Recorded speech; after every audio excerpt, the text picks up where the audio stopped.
آنے والا موسم ماہ سیام رمضان المبارک، یہ ہماری زندگی کے اندر یہ نور داخل کرتا ہے کہ میرا اللہ دیکھ رہا ہے۔ کڑکتی دھوپ، برستی گرمی، زباں کانٹا، ہونٹ خشک، گلا خشک، دروازہ مقفل، ٹھنڈا پانی دستیاب، لیکن ایک گھونٹ بھی حلق سے نیچے نہیں اتارتے کہ میرا اللہ دیکھ رہا ہے۔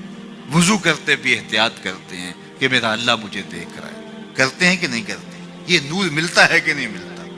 اس کو پھر جذب کر لینا چاہیے تاکہ یہ زندگی میں چھا جائے، کیونکہ جو رمضان میں دیکھتا ہے وہ غیر رمضان میں بھی دیکھتا ہے۔ اور پھر پانی نہیں پیتے کہ اللہ دیکھ رہا ہے، کھانا نہیں کھاتے اللہ دیکھ رہا ہے، لیکن جب آنکھ بھٹکتی ہے تو اس وقت اللہ نہیں دیکھتا، جب خیال بہکتا ہے تو اس وقت اللہ نہیں دیکھتا، رشوت میز کے اوپر سے لے رہے ہوں یا نیچے سے لے رہے ہوں تب نہیں اللہ دیکھ رہا ہوتا، اللہ صرف کھانے اور پینے کو دیکھ رہا ہوتا ہے۔ یہ جو ایک نور آیا ہے اس کو جذب کر لے، پوری زندگی میں پھیلا لے۔ تو اسی لیے رمضان تقوی بانٹتا ہے، روزہ تقوی بانٹتا ہے، زندگی میں نور اور روشنیاں بھر دیتا ہے۔ اقبال نے کہا تھا حب دولت تلف می سازت زکات، زکات حب دولت کو زائل کرتی ہے۔ جب اللہ کی راہ میں لٹاؤ گے تو اس سے کم بھی نہیں ہوگا۔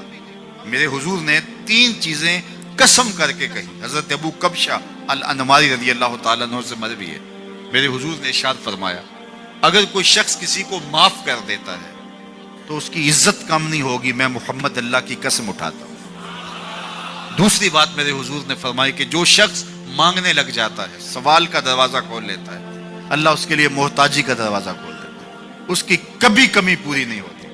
اور تیسری بات میرے حضور نے قسم کر کے کہی ما نقص مال عبد من صدقہ، کہا میں اللہ کی قسم اٹھا کے کہتا ہوں کہ صدقے سے مال کم نہیں ہوتا، صدقے سے مال گھٹتا نہیں ہے۔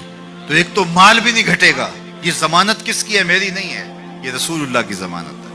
ایک تو مال بھی کم نہیں ہوگا، اور دوسرا یہ ہے کہ حب دولت ختم ہوگی۔ حب دولت تلف می سازت زکات، یہ ماہ سیام آ رہا ہے تو زکات سے حب دولت کو کم کیجئے، بلکہ صدقات دیجئے، نفلی صدقات کیجئے، غرباء کی مدد کیجئے، مساکین کی مدد کیجئے، اپنے غریب محتاج رشتہ داروں پہ غور کیجئے، ان کی مدد کیجئے، اپنی ہمسائیگی میں دیکھیے، پردے سے مدد کیجئے، ان کی عزت نفس بھی مجروح نہ ہو۔ یہ جو نمائش لگا کے 10 اخباروں میں چھپوا کے لوگوں کی مدد کرتے ہیں، اس سے گریز کیجئے۔ کبھی سوچیں کہ اگر آج کسی کی بیٹی لائن میں کھڑی ہے تو کل اگر یہ مرحلہ میری بیٹی کے لیے آ جائے تو پھر میرا مزاج کیا ہوگا؟ تو عزت نفس کا خیال رکھیے، لوگوں کی غربت کا تماشا نہ اڑائیے، اور لوگوں کی جو ہے وہ محتاجی کو اپنی تسکین کا ذریعہ نہ بنائیے۔ یہ تو اللہ نے تمہیں دیا اور انہیں نہیں دیا، اور وہ آزمائش کی گھڑی میں کھڑے ہیں، تم ان کے ساتھ کھڑے ہو جاؤ۔ تو لوگوں کی مدد کیجئے، دکھیوں کے کام آئیے، مساجد کی جو ہے وہ تعمیر کیجئے، مدارس دینیا کے ساتھ وابستہ رہیے، اور لوگوں کی فلاح کے لیے، بہتری کے لیے کام کیجئے۔ اللہ نے آپ کو دیا ہے، یہ مال یہاں رہ جانا ہے۔ میرے حضور نے فرمایا ابن آدم کہتا ہے میرا مال میرا مال، اس کا مال وہ ہے جو اس نے کھایا یا پہنا اور پرانا کر دیا یا آگے بھیج دیا، باقی اس کا نہیں ہے، وہ وارثوں کا ہے۔ مرتے ہی ورثہ بن جائے گا، مرتے ہی ترکہ بن جائے گا۔ کفن بھی میلا نہیں ہونے دیں گے کہ بعض اولادیں تو بانٹ لیتی۔ اللہ اکبر، وہ گھر جو ان کے لیے بنایا تھا، ایک رات بھی تجھے اس گھر میں رکھنے کے لیے تیار نہیں ہوں گے۔ آج تیرا نام چھن گیا، آج کوئی یہ نہیں کہتا کہ پیچھے اس امام کے اور حاضر اس چودھری صاحب کے، حاضر اس میت کے۔ آج تو ڈیڈ باڈی بن گیا، آج تو میت بن گیا۔ آج خان صاحب، ملک صاحب، چودھری صاحب، پیر صاحب، مفتی صاحب، تیرے سارے ٹائٹل چھین لیے گئے۔ آج پیچھے اس امام کے اور دعا واسطے حاضر اس میت کے، آج تو میت بن گیا۔ آج تیرا لباس بھی پھاڑ کے اتارا ہے، آج تیرے انگوٹھے باندھ دیے گئے ہیں، ناک میں روئی ٹھونس دی گئی ہے۔ آج تو غسال کے رحم و کرم پہ ہیں، وہ تجھے ادھر الٹ دے یا ادھر پلٹ دے، اب تیرے پاس کوئی اختیار ہی باقی نہیں رہا۔ میاں صاحب بولے جاندی واری ڈرونا بنےو تے ہاتھ نہ لاندے ڈرتے۔ آج اولاد بھی دور ہے، پوتے اور پوتیاں بھی ڈرتی ہیں۔ جاندی واری ڈرونا بنےو تے ہاتھ نہ لاندے ڈر دے، جنہ لئی تو پاپ کمائے اج کتھے لطفے نہیں تیرے گھر دے.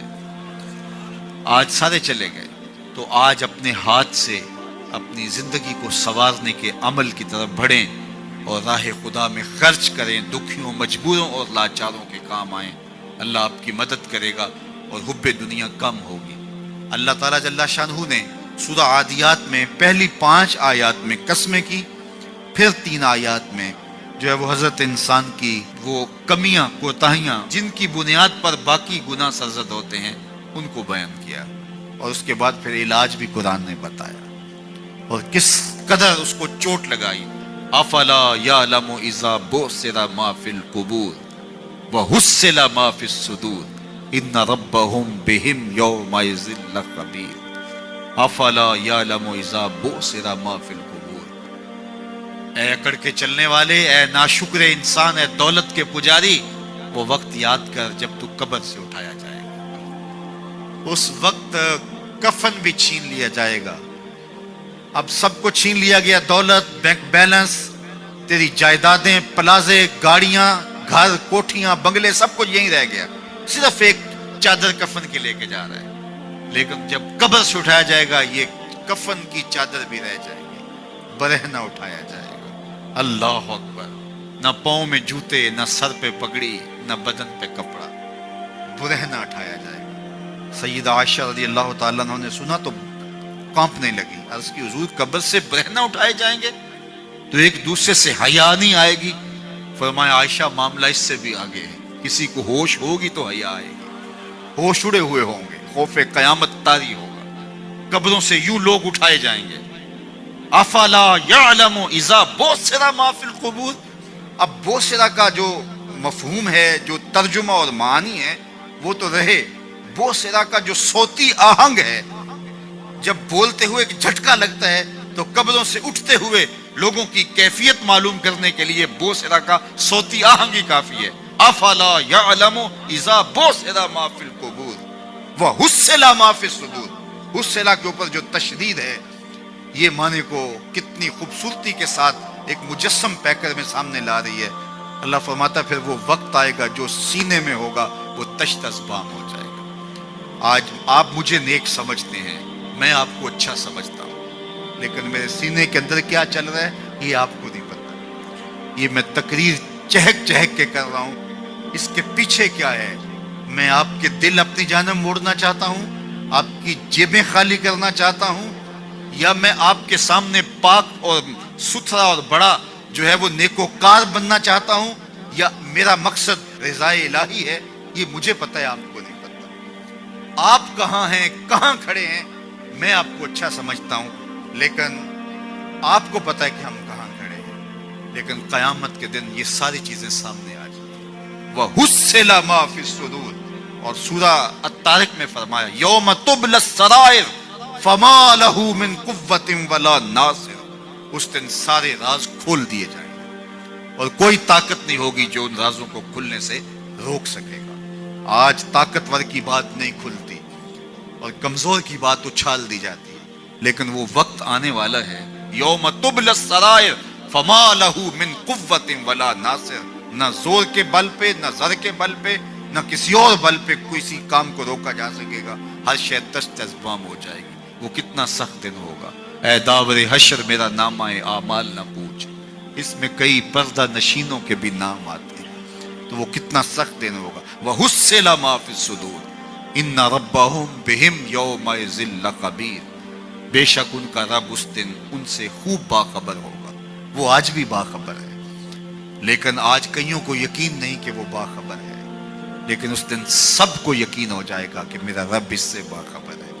جب پرانی تصویریں چلنا شروع ہو جائیں گی, جب ساری ویڈیو سامنے آ جائے گی, زندگی میں جو کیا, تنہائی میں, اعلانیہ, خفیہ, جہاں جہاں جو کیا, داد عیش دی, سب کچھ تش تش بام ہوگا. سب کچھ جو ہے وہ سکرین پہ چل رہا ہوگا, کوئی چیز بھی تش تش بام ہونے سے نہیں رہ جائے گی. تو پھر بندہ کہے گا اوہو یہ تو سب میرے مالک کو پتا تھا. لوگوں کی نظروں سے چھپ سکا, رب کی نگاہوں سے تو نہیں چھپ سکا. اس کی نگاہوں سے کون چھپ سکتا ہے؟ یہ یقین آج اپنی روحوں میں اتار لو, اچھی طرح سے جذب کر لو. گناہوں سے بچنے کا اکثیر نسخہ ہے یہ یقین کہ میرا رب مجھے دیکھ رہا ہے، یہ یقین جب روح میں جم جائے، خیالوں میں اتر جائے، اعتقاد کا پختہ حصہ بن جائے، پھر بند کوٹڑی میں بھی جرم نہیں ہو سکتا کہ میرا مالک تو مجھے دیکھ رہا ہے۔ آپ دیکھتے نہیں کہ جب ساتوں دروازے بند کر کے بت کے اوپر موٹا کپڑا ڈال کے زلیخا بولی ہے تلک، یوسف اب تو آ جاؤ نا، اب تو کوئی نہیں دیکھ رہا، قال معاذ اللہ، تو جناب یوسف نے کہا میں اللہ کی پناہ میں آتا ہوں۔ اللہ اکبر، تو دروازے بند کر کے لوگوں کی نظروں سے چھپ گئی ہے، اور بے نور آنکھیں رکھنے والے اس پتھر کے بت سے بھی حیا کرتی ہے اور اس پہ بھی پردہ ڈال لیا ہے۔ جب تو اس جھوٹے خدا سے حیا کرتی ہے، میں سچے خدا سے حیا کیوں نہ کروں جو ساتویں کوٹھڑی میں بھی دیکھتا ہے۔ اتنی روشنیاں برسی کہ گناہ کا تصور بھی محال ہو، تو یہ یقین کہ میرا اللہ مجھے دیکھ رہا ہے، یہ انسان کی زندگی میں نظم پیدا